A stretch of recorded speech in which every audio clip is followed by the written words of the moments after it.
o porquê, aquilo que eu falei que quando você sabe, você não consegue mais mudar. O porquê a gente não consegue, sei lá, mudar para uma ilha deserta com sua família e falar assim, pô, tô feliz e vou viver com isso, e ainda fica aquele... Eu acho que o saber, quando você sabe quem você é, você consegue fechar essa porta da ansiedade de tipo assim, cara, das coisas que você não conquistou ainda. Aí eu vou te dizer uma coisa que agora tu vai dizer, mas esse cara é louco. Tu não consegue saber quem você é. Ah, esse é louco. Aí ferrou, cara. Sabe por quê? Porque se você quer saber quem você é, quem é esse que sabe quem você é? Tu não consegue. O saber, ele já é uma ideia sobre você. Por que você não consegue saber quem você é? Porque você já é aquilo que você é. Você só consegue ser quem você é. Aí você diz, mas como é que eu alcanço esse estado onde eu sou o que eu sou? Quando você eliminar tudo que você não é. Entendi. E como é que você elimina tudo que você não é? Tira todo o passado e todo o futuro da sua mente. E aí não tem mais nada, só tem a vida, que é o que você é, e ela se manifesta através de você. A saída não é morar numa ilha solitária, né? A saída não é mudar de ambiente. As pessoas têm, por exemplo, vocês talvez ouviram falar, muitas pessoas, que o ambiente é fundamental para o seu crescimento. Sim. Não é. Por quê? Porque o ambiente é neutro. O ambiente não é bom nem ruim. O ambiente é o que é. O que faz um ambiente ser bom ou ruim é a tua percepção, é o modo como você percebe. Sim, então, sim. Tu conviver com uma pessoa em estado terminal de câncer é um ambiente favorável para o crescimento? Pode ser o mais favorável que existe. Depende da sua percepção. Né? Ele pode ser uma coisa ruim, traumatizante? Pode. Depende da sua percepção. Isso aí faz muito sentido agora pra mim, cara, porque pensando na minha trajetória de histórias tristes que eu tinha quando criança, faz sentido muita coisa não me afetar, porque eu não tinha uma percepção que tava tudo horrível. Uhum. Eu morar num lugar ruim, perdi meu pai cedo e tudo mais, tudo isso foi trágico, mas eu conseguia ver a vida de um jeito bom. Sim. Exato, e aí vem uma coisa que você falou que é muito importante a gente perceber, se a gente quer buscar o autoconhecimento que nós falamos lá. Mas é tudo isso do inconsciente, eu não sei o que eu tô querendo. Mas o ser humano, ele é totalmente inconsciente. Nós vivemos num estado de inconsciência. Uhum. Então, o que acontece? Por exemplo, você disse, porque as histórias, a maioria de nós, existe o fato. Aham. Né? Fato, isso aconteceu. Pensa uma coisa trágica do passado, isso foi um fato, aconteceu. Esse fato por si só, ele não é tão trágico, tão traumático. O que torna esse fato trágico e traumático é as histórias que a gente conta sobre esse fato. E aí chega um momento em que você passa a esquecer do fato e você só lembra da história. E você confunde a história que você conta com o fato. E a história se torna o fato. Não existe tristeza ser uma história triste. Tu tem que contar a história triste, aí tu entristece. Uhum. Entendeu? Então é essa questão do autoconhecimento, ela é a coisa mais poderosa que existe. Mas ela também está assim a quilômetros de distância de ser entendido pelas pessoas. E aí tudo se resume, por exemplo, se a gente fosse entrar, que não é minha intenção de não polemizar, mas se você quiser entrar na questão da Bíblia, os ensinamentos de Jesus, eles vão todos nessa direção, né? Do autoconhecimento. Por quê? Porque se você olhar o que é, por exemplo, o reino dos céus, que está escrito na Bíblia, que ele não é algo visível. Jesus disse isso, que o reino dos céus, ele existe dentro de nós. Então, existe um reino dos céus dentro de nós. E isso me perturbava. Eu perguntava, eu era seminarista, estudava para padre, e dizia, mas como que pode existir um reino dos céus dentro de nós? O reino dos céus é o intangível, é a não forma, aquilo que não tem espaço. E aí ele diz o seguinte: você primeiro precisa buscar primeiro o reino de Deus, o reino dos céus, e depois o resto será acrescentado. Esse é o nosso propósito primário. Buscar a nossa essência mais profunda, que supostamente é divina, é o aspecto divino, e aí existe todo o aspecto humano, que é o pensar, que são os hábitos, que são os resultados. Mas não é uma questão de você buscar uma salvação futura. A salvação, ela nunca pode estar no futuro. Por quê? Porque o futuro é uma imaginação, é uma ilusão.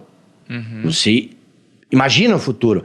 Então a salvação, ela sempre está nesse momento, agora. Mas como você faz para alcançar o reino dos céus? Renuncia a ti mesmo. Ele disse isso. O que seria renunciar a ti mesmo? Tu não pode renunciar ao que você é em essência. Mas renuncia a ti mesmo significa renuncia a tudo que você acredita em você. Aí você encontra o quê? Quando você renuncia a tudo, as histórias que você conta, você renuncia à tua condição de vida. E o que sobra quando tu renuncia à tua condição de vida? A vida em si, que são duas coisas diferentes. A condição de vida é o passado, o futuro, são as histórias que você conta. A vida é aquilo que lateja, aquilo que é a essência, aquilo que é eterno em você. E aí vem essa questão. Eu vim para que vocês tenham vida, e vida em abundância. O que é a nossa essência mais profunda, mais divina? Ela é uma energia, é a nossa vida. E a gente não percebe mais a vida em nós. Por quê? Porque a mente sempre nos puxa para o passado e para o futuro. Então, aquilo que tu falou antes, cara, se eu me focasse no produzir, no fazer, os resultados provavelmente viriam disso. Mas eu estou tão preocupado com os resultados que muitas vezes eu me preocupo mais com o que eu quero do que no que fazer para aquilo que eu quero. Por quê? Porque essa falsa noção de eu, ela se alimenta mais do querer do que do ter. Essa falsa noção de eu, ela quer mais o querer das coisas do que as coisas em si. Você acha que o espiritual seria uma solução? O conhecimento espiritual? A evolução espiritual, por exemplo? Mas o conhecimento espiritual e a evolução espiritual é você viver dessa essência liberto de todas as crenças e de todos os condicionamentos. Não é o caminho da espiritualidade não é um caminho de princípios e de valores. Que princípios e valores são crenças, né? São uma gangue tem princípios e tem valores, né? As pessoas dizem, não, mas é diferente princípios e valores. A gente tem que cuidar, isso é uma coisa muito importante,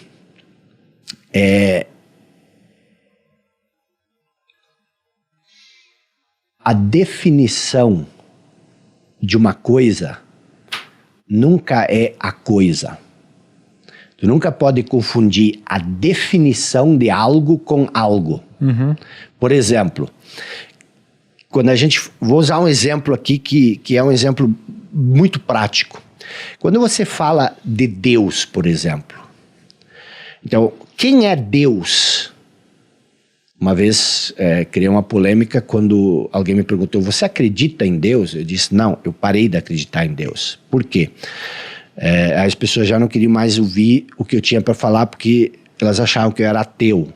Mas o que acontece? A maioria de nós, quando pensa em Deus, no que você pensa? Num homem. Num homem... Reluzente, gigante, protetor. E isso é o quê? É uma ideia. Então, tu tem que entender que a ideia que você tem sobre Deus não pode ser Deus. Porque Sim. toda ideia é limitada. Deus não pode ser limitado, senão ele não é Deus. Então, a maioria de nós confunde Deus com a ideia que ele tem sobre Deus, com o conceito que tem sobre Deus. E isso cria todos os conflitos religiosos. Por quê? Porque eu tenho um conceito, Deus é isso. Kaique diz, não, Deus é isso. O Lucas diz, não, Deus é isso. Aí eu olho para o Kaique e digo, o Kaique não acredita no Deus. Ele tem uma ilusão falsa sobre Deus. E aí o Lucas entra no jogo e diz, não, os dois não acreditam. E aí começa o embate conflituoso. Mas nada do que você pensa sobre Deus é Deus. Todo conceito, ele é simplesmente uma placa que aponta para um lugar. A espiritualidade, o que é a espiritualidade? É uma palavra. E essa palavra aponta para algum lugar. E a maioria das pessoas confunde a palavra com o lugar para onde ela aponta. É mais ou menos como se você andasse na rua e você vê uma placa, Avenida das Américas, para lá. E aí você pega essa placa e diz, ok, agora eu cheguei na Avenida das Américas. Está aqui a Avenida das Américas. E isso é o que nos afasta da espiritualidade. Os conceitos, as crenças, os ritos. Por quê? Porque aí tu te apega a uma coisa conceitual. E o que é espiritualidade? A espiritualidade não é conceitual. É aquilo que está para além do conceito. Então, eu nem uso a palavra espiritualidade, eu falo muito sobre essa noção de eu, porque pensa o seguinte, eu, você e você, nós somos todos iguais ou todos diferentes? Diferentes. Nós somos todos diferentes. Na forma. O que é a forma? É a maneira de pensar. Pensamento é uma forma. Na maneira de parecer, nós somos diferentes. Agora, existe algo em nós que é a mesma coisa? Sim. O que é? Sei lá, pensando... Bem profundamente. A vida. A vida. Eu ia falar até mais, tipo assim, alguns fatos de tipo assim, pô, você pensa, eu penso, isso, a gente não pensa igual, mas o pensar, todo mundo pensa. É tipo assim, seu coração é igual ao meu, bombeia sangue, mas não é o mesmo coração. Exato. Mas tudo isso são coisas que você faz. E no que nós fazemos, obtemos, tudo isso nós somos diferentes. Mas existe algo que nos une.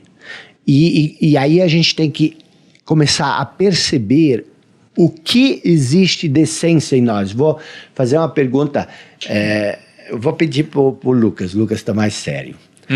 Tô reflexivo. O que tem dentro dessa sala?